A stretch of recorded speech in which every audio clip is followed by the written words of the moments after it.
Giọt nước mắt vô tăm thở, lành câu ca sao nghe hững hờ. Em lặng im, anh lặng im, sương gió bùa vây.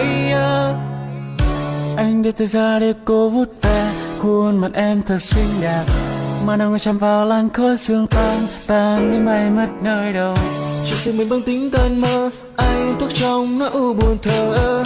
Cô nghĩ mãi lý do để anh có thể tiếp tục giữ những yêu Giờ em thương. đã là vợ người ta, Hoàng ngôi xua tan bóng em. giờ em đã là vợ người ta, màn đêm chia hai Em sắc sẽ không ở nơi này, anh biết phải đành cho ai đây. Đâu đó nỗi buồn cùng đàn ru, đôi tay lau nước mắt rơi. từng đã hứa sẽ bên anh và không rời xa vòng tay anh. Em từng đã nói muốn đi xa ở nơi chỉ riêng hai chúng ta. Nếu chỉ cần nhìn mưa sẽ nhớ nhau hơn, cớ sao chia tay lại giờ giọt mưa thấm đắng cô đơn. Ti amo, ti amo, ti amo, ti amo, ti amo, ti amo, ti amo. Có biết khi anh bảo em đi là chỉ mong em sẽ ở lại. Phố xa nơi đây thì thành dòng người đông đúc, thế chắc hạnh phúc tắt đường chưa kịp ghé qua. Một mình lẻ loi bước đi tìm loving you. I belong to you, babe. Loving you. Tôi thật bất ngờ, khung lòng anh như đang hoan ca lời yêu anh chào em say la la la. Ngày mai có bao nhiêu niềm vui, biết bao nhiêu chào đón. Từng đàn chim bay tìm về nơi đây bình yên. Thiên đẹp xinh thật thông minh. Thiên đẹp xinh thật long linh. Từ khi quen em, anh đã mến, anh đã quen với nỗi nhớ. Nhưng tại vì sao mà đôi tay không thể nắm lấy trái tim. Để rồi ngày sau anh đã muốn giữ em ở lại, và nỗi buồn vương trên mắt em còn lại gì. Nơi bình yên ngăn với em thuộc qua đông đến giá lạnh.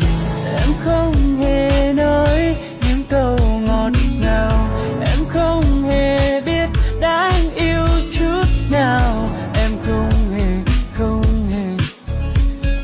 giống như anh đã mơ. Vì tôi còn sống,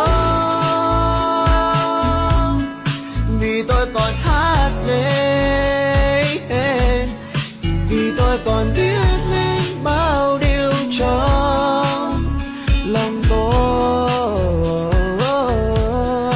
Giờ đây là lúc câu tình này được hát lên, giờ đây là lúc tôi đang được làm chính tôi. Dù cho ngày tháng còn đó nhưng trong gai ai biết được tôi vẫn đi về phía trước.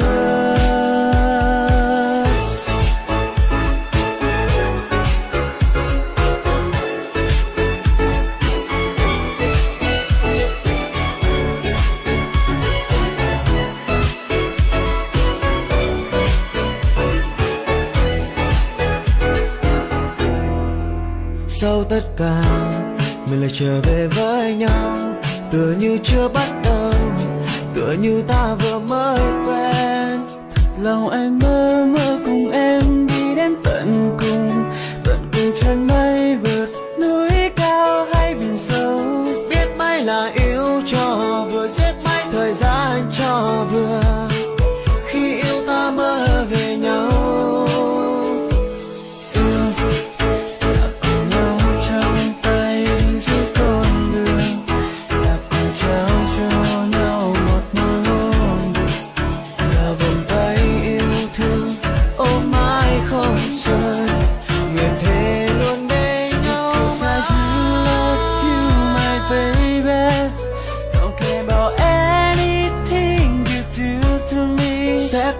nước mắt tuôn rơi, dù rằng sau đôi mắt kia là bóng tối.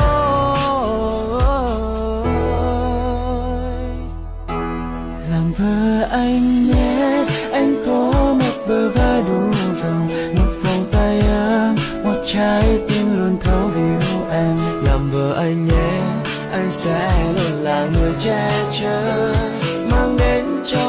sự bình yên. Anh muốn bay xuyên thời gian trên không gian để tới bên em, muốn bước đi cùng em trên đoạn đường đây nè. Hãy để cho anh được yêu em bằng tất cả những gì anh đang có và sẽ có và sắp có. Say you do, Em là bạn của anh. say you do. Vẫy tay xin chào ngày nào gặp lại ngày sau. Thương nhớ nhau lòng ngập ngừng không muốn rời. Cố gắng xin bình an ở phía trước, cho dù nhiều chông gai kiên cường lên rồi mọi chuyện cũng sẽ vượt qua. Đàn em thơ khoe áo mới xuân tới phơi phới nhưng bao lì xì ngay